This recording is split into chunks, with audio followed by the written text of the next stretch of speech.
গায়ে আগুন লাগিয়ে আত্মঘাতী গৃহবধূ। ঘটনাটি ঘটেছে লালবাগের অন্তর্গত বালিঘাট এলাকায়। মৃত গৃহবধূর নাম মাম্পি দাস। দীর্ঘদিন ধরে শারীরিক যন্ত্রণায় ভুগছিলেন তিনি। মঙ্গলবার বাড়িতে কেউ না থাকার সুযোগে গায়ে আগুন লাগিয়ে আত্মঘাতী হন ওই গৃহবধূ। খবর পেয়ে পরিবারের লোকেরা তড়িঘড়ি তাকে মুর্শিদাবাদ মেডিকেল কলেজ ও হাসপাতালে নিয়ে এলে চিকিৎসকেরা তাকে মৃত বলে ঘোষণা করেন। শোকের ছায়া মৃতের পরিবার জুড়ে। মানসিক স্বাস্থ্যের জন্য সবার আগে যে নামটি মনে ভেসে ওঠে, সুস্থ মনের ঠিকানা মনোবীক্ষণ। যোগাযোগ নাম্বার 7477799516। শারীরিক যন্ত্রণার কাছে হার মেনে আত্মঘাতী হলো এক গৃহবধূ। ঘটনাটি ঘটেছে লালবাগের অন্তর্গত বালিঘাট এলাকায়। মৃত গৃহবধূর নাম মাম্পি দাস। পরিবার সূত্রে জানা যায়, বছর তিনেক থেকে শারীরিক যন্ত্রণায় ভুগছিলেন তিনি। দিনের পর দিন শারীরিক অবস্থার অবনতি হওয়ায় মানসিক অবসাদে ভুগছিলেন তিনি। মঙ্গলবার বাড়িতে কেউ না থাকার সুযোগে গায়ে আগুন লাগিয়ে আত্মঘাতী হন ওই গৃহবধূ।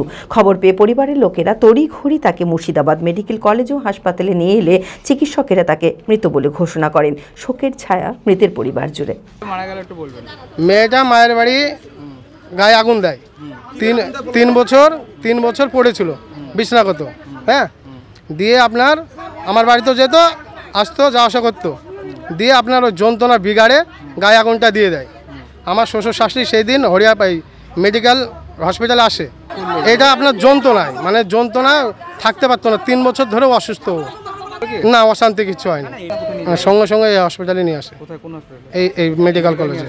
হ্যাঁ, দিয়ে আপনার কাল মঙ্গলবার মারা যায় 11টা 55। অসুখ হয়েছিল সুগার, আর আপনার খাবার পেটে থাকতো না, দাঁড়াতো না, যেটা খেত বেরিয়ে যেত। আমি আমার ফেভারিট, আমার মতো আর কেউ। চঞ্চলতা তার কথায় কথায় জীবনে মিশে রঙ ভরায়, চুপি সারে মনে সে সাদে সবাইকে পাগল করে।